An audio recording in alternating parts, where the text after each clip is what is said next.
Blue Tara, or How is a Hyacinth Macaw Parrot Like a Tibetan Goddess? From Blue Parrot Books. Chapter 1, Part 3. What you know, boss, Charlie said as he stepped to the parrot's cage.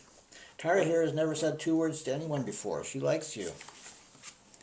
I stepped closer to Charlie to hear him over the din of the whistles and squawks and shrieks that reverberated around the concrete walls of the shop. Well, it's 1 word, actually, I replied. She just keeps repeating it. She probably hears it from every customer who walks in the door. Parrots don't actually know what they're saying, do they? Tell the truth, boss, most customers are scared of her beak, Charlie said. I haven't heard Tara say hello more than twice in the time she's been in the shop. Usually she just grunts or hangs upside down and honks. What is she, I asked. I've never seen a bird this well blue. Princess Tara is a macaw, specifically a hyacinth macaw. The deep blue of Tara's feathers shimmered in their cobalt brilliance in the afternoon light, streaming through the shop's dust-caked floor-to-ceiling windows from the sun beginning its descent into Elliott Bay. One enormous paw grasped her perch. Head-tail sideways, she held a wing up in front of her beak like a Roman shield. One burning black eye peered over the top of her wing. She grasped one of her trailing flight feathers with her other paw. Hello, she said.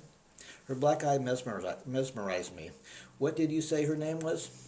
Princess Tara, and she really is a princess. Her parents are a duke and a duchess. So she's not a parrot? Charlie replied, all macaws are parrots, son, but not all parrots are macaws. Macaws are the largest of the parrots. There's something like 360 species of parrots on 6 of the world's 7 continents.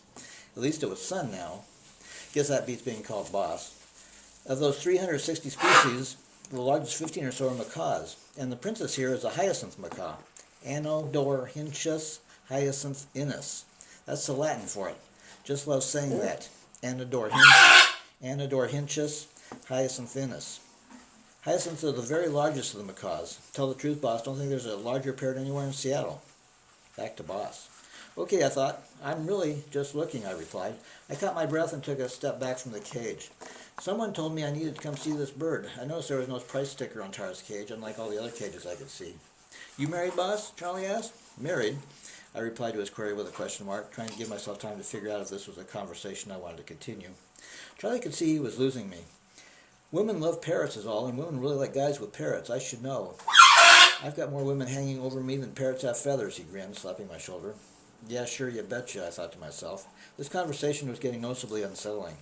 I stepped back toward the cage to get a better look at the parrot. I glanced over Charlie's shoulder toward the door. I prayed another customer might come in to allow me to beat and escape. Tara's head turned in response to my moves to keep her cold black eye pinned straight on me. I started feeling a little bit uncomfortable. In my mind, I counted the steps to the shop's entrance. Charlie could see me eyeing the door. He opened Tara's cage. He stretched his arm out to the bird. Brave, I thought. Step up, he told the parrot. She stayed motionless on her perch.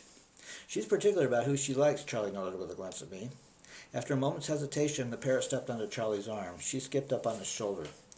Without a pause, Tara morphed into a study of grace and motion. Before I could react, let alone step out of her way, she jumped off Charlie's shoulder and with a couple of graceful flaps of her 2-foot-long wings, settled on my shoulder like she belonged there. I felt strangely unconcerned about that giant beak next to my nose. Hello, she said.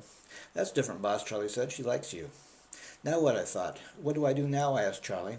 Tara placed her beak against my cheek. You are mine, Tara whispered into my ear, or so I thought I heard her say. To me? My head jerked back. Did you hear that, I asked Charlie. Hear what, he replied. Charlie seemed genuinely surprised at the parrot's reaction to me, seemingly as mystified by her behavior toward me as I was. Tara rubbed her big black beak against my neck. Get me out of here, she whispered in my ear.